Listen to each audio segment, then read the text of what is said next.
সম্মানিত ভিউয়ার্স, আসসালামু আলাইকুম। আপনারা দেখতে পাচ্ছেন যে এই মিরপুর রুটটি পুরো রুটটি একদম জ্যামে, প্রচণ্ড গাড়ির চাপ। কিছুক্ষণ আগে ভারী বৃষ্টি হওয়ার কারণে মিরপুর 10 কিছু অংশ হয়তো বা পানিতে প্লাবিত হয়ে গিয়েছে, যার জন্যে এই রাস্তাটি এত অসংখ্য পরিমাণ জ্যামের সৃষ্টি হয়েছে। এই জামটি প্রায় 2 থেকে 2.5-3 কিলোমিটার পর্যন্ত বয়ে গিয়েছে। মিরপুর 10 থেকে শেওড়াপাড়া পর্যন্ত এই জামটি চলে এসেছে। আপনারা দেখতে পাচ্ছেন যে গাড়ি, অজস্র গাড়ি, যে মানুষের ব্যস্ততার মধ্যে দিয়ে মানুষ যাতায়াত করতে পারছে না, যে পরিমাণ গাড়ি এইখানে চাপ। আপনারা দেখতে পাচ্ছেন যে এই রুটটি পুরাই জ্যাম হয়ে গিয়েছে।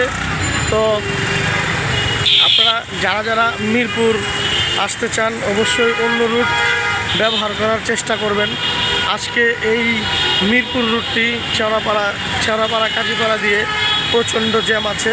তাই আপনাদেরকে আমি বলবো যে আপনারা যারা মিরপুর আসতে চান অবশ্যই অন্য রুট আপনারা ব্যবহার করতে পারেন। আর সেক্ষেত্রে বলে দিতে চাই যে এই যে জ্যামটি, যে কাজীপাড়ার একটু সামনেই পানি জমে আছে হয়তোবা, যার ফলে এই এত বড় জ্যামের সৃষ্টি হয়েছে।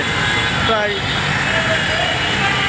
2 থেকে 3 কিলোমিটার রাস্তা পুরো এভাবে জ্যাম লেগে আছে, আপনারা ইতিমধ্যে দেখতে পাচ্ছেন। কাজে আপনাদেরকে বলবো যারা মিরপুর আপনারা আসতে চাচ্ছেন কিংবা মিরপুর আসবেন, এই রুটটি ব্যতীত অন্য কোনো রুট ব্যবহার করলে হয়তো আপনি তাড়াতাড়ি আপনার গন্তব্যে পৌঁছে যেতে পারবেন ইনশাল্লাহ। তো